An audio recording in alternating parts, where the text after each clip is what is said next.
ఈ వీడియోలో మనం భగవద్గీత అధ్యాయము 13 శ్లోకము 23ను పరిశీలిద్దాం. శ్రీకృష్ణుడు ఈ అధ్యాయంలో శరీరానికి ఆత్మకు మధ్య ఉన్న తేడాను వివరిస్తూ ఈ శరీరంలోనే మనతో పాటు నివసించే పరమాత్మ యొక్క నిజ స్వరూపాన్ని అర్జునుడికి తెలియజేస్తున్నాడు. మొదటగా ఈ పవిత్ర శ్లోకాన్ని భక్తితో విందాం. ఉపద్రష్టానుమంతా చ భర్తా భోక్తా మహేశ్వరః పరమాత్మేతి చాప్యుక్తో దేహేస్మిన్ పురుషః పరః.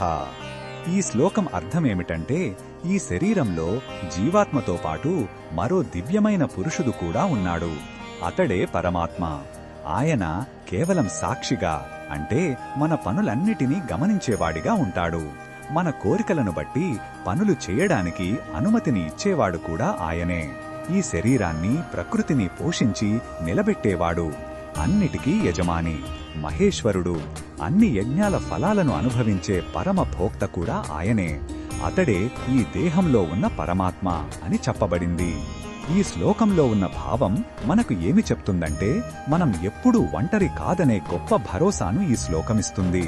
మన ప్రతి ఆలోచనను, ప్రతి పనిని గమనించే ఒక పరమ సాక్షి మనలోనే ఉన్నాడు. ఇది మనకొక పక్క బాధ్యతను గుర్తు చేస్తూనే, మరో పక్క మనల్ని ఎల్లప్పుడూ రక్షించే ఒక దివ్య శక్తి మనతోనే ఉందని గొప్ప ధైర్యాన్ని ఇస్తుంది. ఈ బోధనను మన దైనందిన జీవితంలో ఎలా ఉపయోగించుకోవచ్చంటే, మనం ఏదైనా తప్పు చెయ్యాలని అనుకున్నప్పుడు మన లోపల ఉన్న పరమాత్మ అన్నీ చూస్తున్నాడని గుర్తుంచుకుంటే మనం తప్పుడు మార్గంలో వెళ్లకుండా ఉంటాం. కష్ట సమయాల్లో మనల్ని పోషించేవాడు, మన భారాన్ని మోసేవాడు మనతోనే ఉన్నాడని తలచుకుంటే మనకు కొండంత ధైర్యం వస్తుంది. మన పనులన్నీ ఆ పరమేశ్వరుడికే అర్పణగా చేస్తే ఫలితాల గురించి ఆందోళన తగ్గుతుంది.